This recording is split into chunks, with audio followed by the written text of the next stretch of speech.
Welcome to the closing ceremony of Camp Reach. We are all very glad to be here. Our team is called Friendly House, and we are designing a playground for Friendly House, which is a settlement home for homeless families. What we're going to describe to you today is how we engage in the engineering design process and our recommendations for the 87 Elm Street Friendly House playground. In the top right-hand corner, there is a picture of a house. That is the outside of Friendly House. And on the bottom, that is their play area. Don't you think they deserve a safer environment than all these sandy toys? So, does it sound okay? Okay, sorry about that. So we've been working on the steps of the engineering design process. So step one, we need to identify the problem, which you should know. The Friendly House playground is unsafe and run down. And so we have a goal, which is to design a safe and remodeled playground for the children of Friendly House. So to do this, we broke into 4 different research teams, and we are going to introduce ourselves now by research team. So starting with team seating, could you please step forward? So you can see Evelyn and Aria in team seating. Yep. Team fencing, please step forward. We have a larger team here. We have Trinity, Tyla, and Elise for team fencing.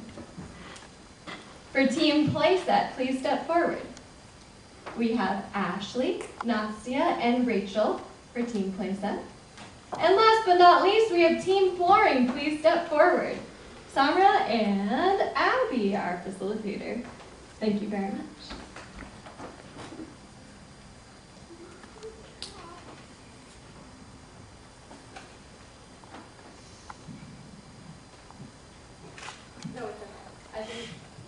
Okay, so the girls are going to be taking you through steps 3, 4, and 5 on the engineering design process, because as they were researching their needs and problems, they came up with the solutions and started to select and narrow down and create a plan. So over to them. Team fencing had a list of specifications they needed to follow to pick 2 picnic tables so parents can sit and watch their children. No metal. Must be durable. Must fit in space available. Must have an umbrella. Fit as many people as possible. By the specifications, this is what they came up with. For option 1, it's a non-pressure treated wood picnic table and an umbrella stand. For 2, the total is $436. For option 2, which is the recommended option, it's a pressure-treated wood table, so it should last longer, and the same umbrella and umbrella stand. For 2, it's $1,040. Option 3 is a metal-coated and plastic picnic table. It should last a little bit longer, so it's more expensive. The same umbrella and umbrella stand. For 1, it's $1,060, and for 2, it's $2,120. Fencing also had a list of specifications they needed to follow. It had to have no metal. It had to be durable. It had to be at least 6 feet tall. It had to be paintable. It had to be safe for the children. And it must fit in the space provided. By the specifications, this is what they came up with. So first we have a pressure-treated cedar fence, which is our recommended option. So everybody say hi to the pretty star. Okay, so then it's also paintable, so we can paint it with chalk paint so the kids can draw on it.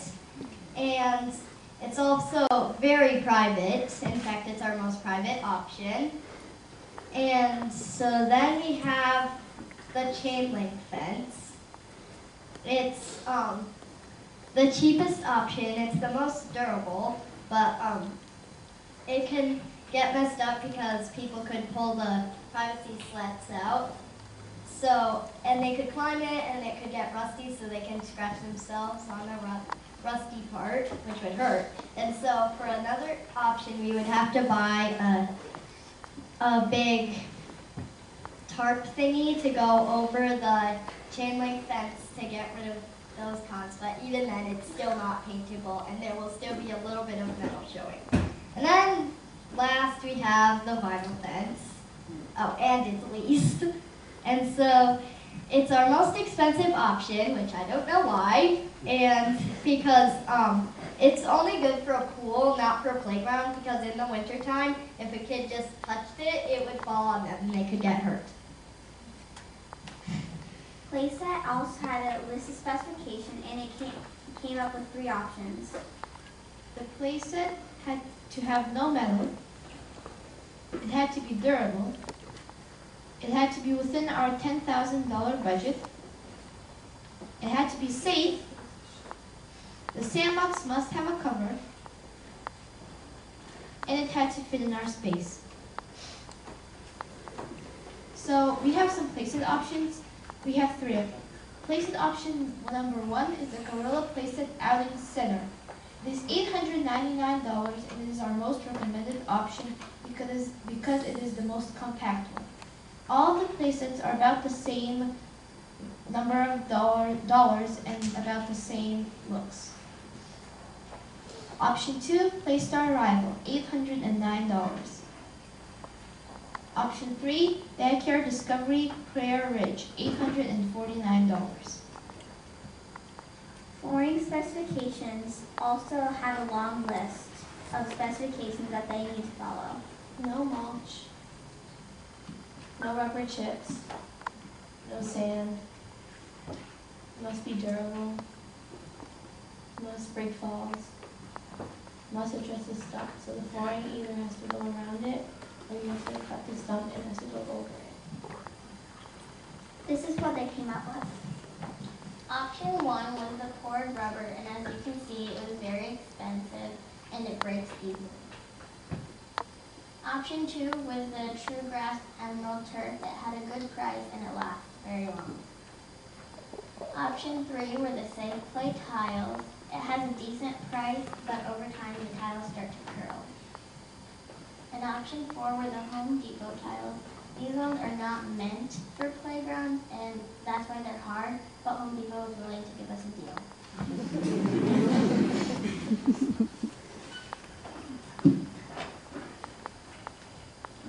So we have 2 down. So these are the 2 options that Friendly House agreed with from our recommendations. The seating and the fencing. So for the total for the seating is $1,040. And for the fencing, it came out to be $1,120. But then we hit a monkey wrench. Unfortunately, Friendly House was looking for something a little more professional and durable for their playset and flooring options. So they gave us a number to call for someone who makes playgrounds professionally, like the ones in Elm Park. So we were set all the way back to step 2 with only 3 days left. So we proceeded this way. So we called Cindy Mapp, which is the playground consultant that Gordon gave us, and she agreed to Skype us. We were really excited because she's going to answer all of our questions and draw an idea for what to put in the playground. And then she called Noelle and told her that there was no space in our area to put anything that would abide by governor's regulations, so we didn't know what to do. In fact, from Cindy's company, Miracle only made 1 play structure which actually fit in the Friendly House's backyard, and that's on screen now, the Miracle Gazebo. As you can see, the green area represents the entirety of Friendly House's backyard. So as you can see, it's pretty big, 10 feet tall, 4 feet across, and it has 4 different play areas for the kids to play with. It's got some wind chimes, it's got some bongo drums, it has a desk counter, and it has a little doorway that kids can crawl through. So it's from Miracle, so it's made of a nice durable material, and it's also pretty educational. The different devices they're really educational, but the downside is that it's not going to be very interesting for older children, and it's rather expensive too. The quote we got from Miracle was that it's going to cost $10,866, and our entire budget is $10,000.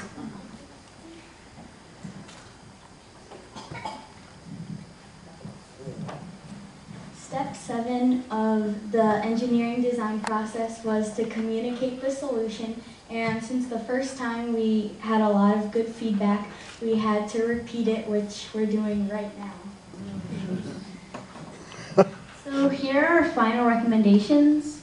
So we went with the pressure-treated cedar fence and table because that's what they already chose. And then we decided on the turf and the gazebo, and it came to an overall price of about $25,000. But our other option was to go with the other playset, and it would only be about $15,000. I hope you liked our recommendations, and thank you for giving us an engineering experience.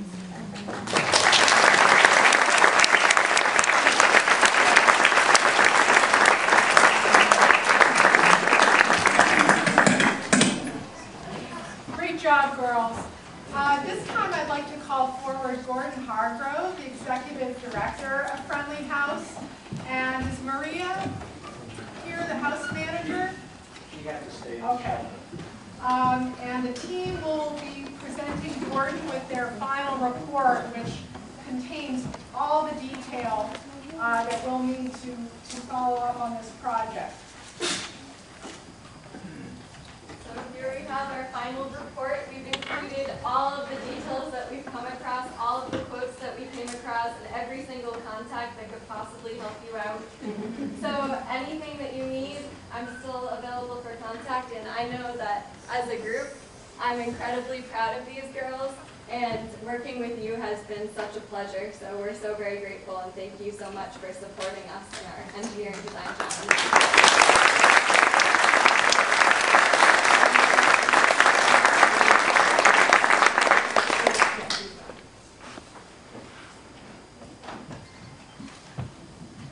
It was a joy working with our young engineers here.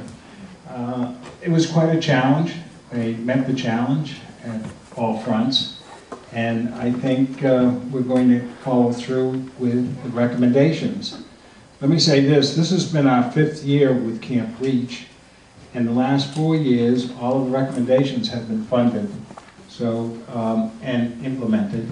Well, with the exception of one, which we're working on right now, which will be funded.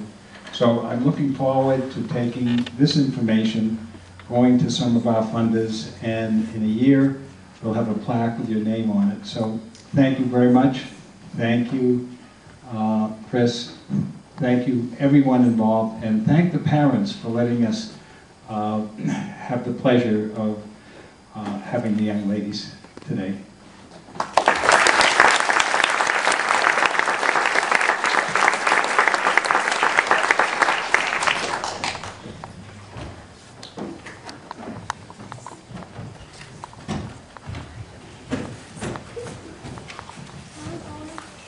For Humanities Restore to help with their metal recycling expansions. What is Restore? Restore is a non-profit organization that sells gently used items. They also get types of metals in form of faucets, doorknobs, copper wire, and many more. They separate the metals and sell them to a scrap metal yard. The money that Restore raises goes to Habitat for Humanity. They then build houses for those who cannot afford one otherwise. In order to begin solving our problem, we needed to define the problem and goal. To do this, we visited Restore's Worcester location to scope out their recycling situation. There, we met Jim Capuano, Restore's one volunteer that has the knowledge to break down and sort metals. After speaking with Jim, we created a problem statement and 2-week goal. Our problem statement reads, our customer, Habitat for Humanities Restore, needs a new method of teaching inexperienced volunteers how to differentiate between various metals. In order to generate more money and speed up business, Restore would like a set of instructions that new volunteers can and easily used to help break down and sort metals correctly. We then created a goal statement that read, "Our goal is to create a set of instructions to help inexperienced volunteers to break down and sort metals correctly." Our specifications for the instructions that were given to us by Restore were they had to sort and identify the metals based on their physical properties. So all the volunteers would have to do was to observe the metal and they could find out what it was. The instructions have to be step by step and detailed so the volunteers don't get confused. Lastly, the instructions had to be easy to understand, legible, and neat. This was so the volunteers don't misunderstand them. While researching for this project, we used many resources. One of these many resources were 2 PhD students. Sean Kelly, who was studying scrap characterization to optimize the recycling process and automotive aluminum recycling rate for the USA, and Joe Heelan, who was studying lithium-ion battery recycling. They gave us the idea of giving samples of metals to the volunteers so they can identify them correctly. Another helpful source was a Restore volunteer, Jim Capuana, who gave us advice on how to differentiate between metals using their physical properties. Last part of our research was done on the computer. We used Golden Recycling and Royal Society of Chemistry. These websites helped us collect information on different types of metals and their physical properties. We created this chart from all of our research to help us develop our guidelines. We won't go over the whole thing, but we want you to know that it includes iron, copper, aluminum, brass, and lead.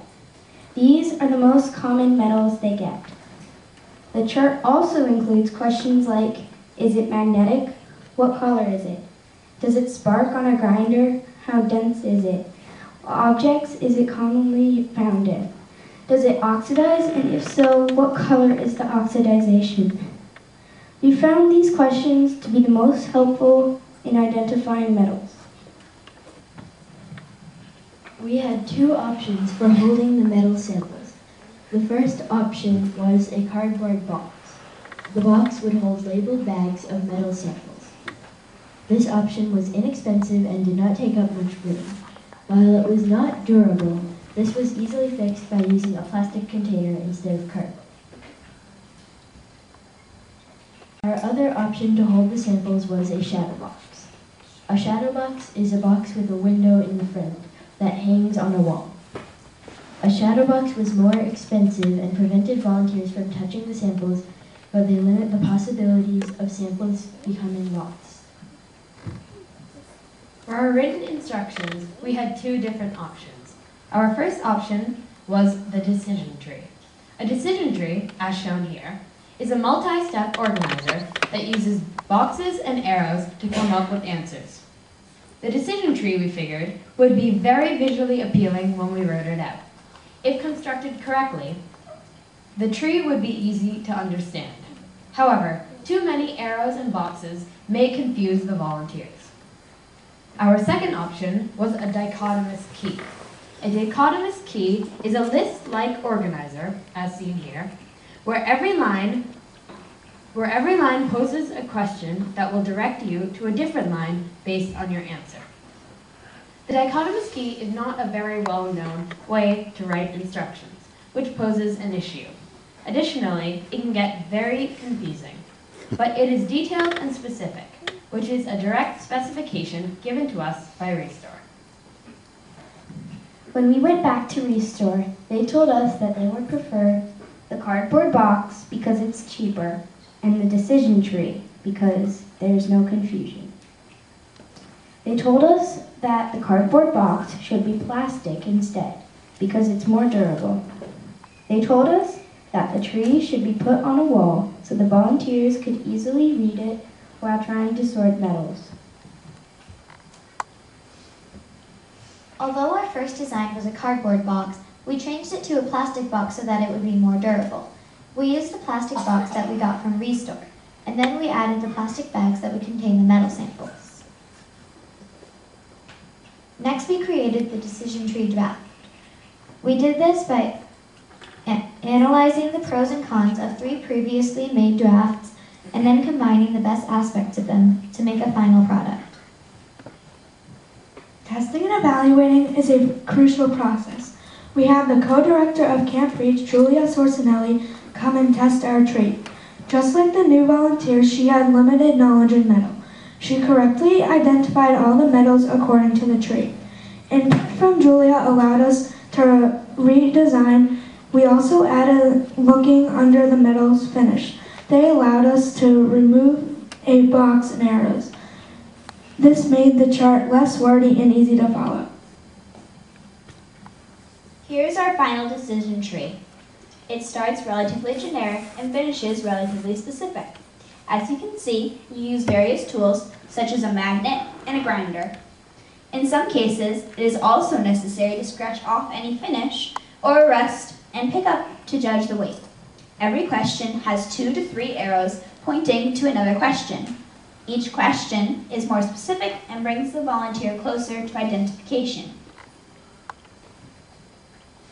After a lot of research, testing, we are presenting Restore with instructions in form of a decision tree accompanied by samples in a plastic box for the volunteers to view if needed. We believe that Restore will be satisfied with our completed design. Throughout this project, we worked hard as Team Heavy Metal to achieve both our customers' goal and our own. Team Heavy Metal hopes that our suggestions will help Restore and raise money so that many more people will have a roof over their head. Thank you for listening.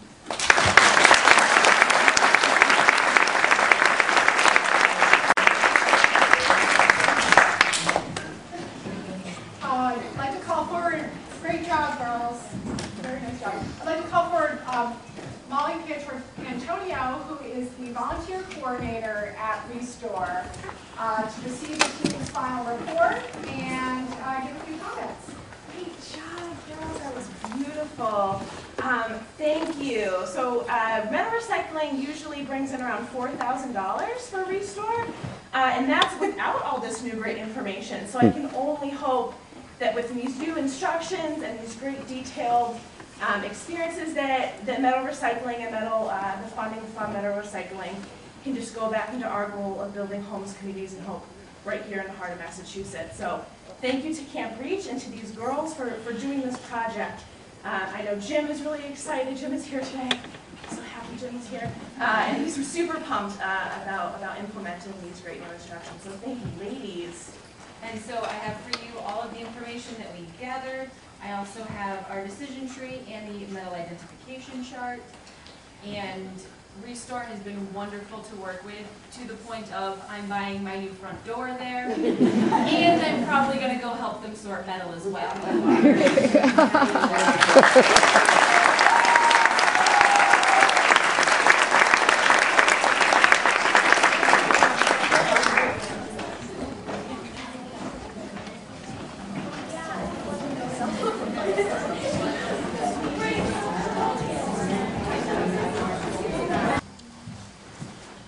Evelyn Layden, Elise Newman, Arya Patel, Nastia Polina, Abigail Price. I messed it up when I did it for Micah too. Tyler Poirier Demoulianet. Close? Let's go. It's hard. I'll see. Check it out on the program. Trinity Smith. Thank you for that easy one. And Ashley Veloso. So that's the friendly house team.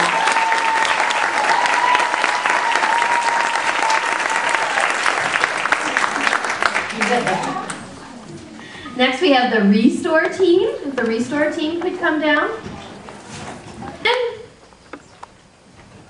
Allison Pine,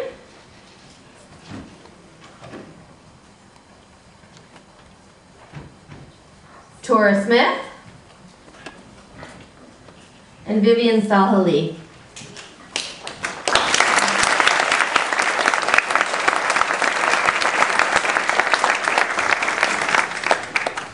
And then we have the Sherry's House team.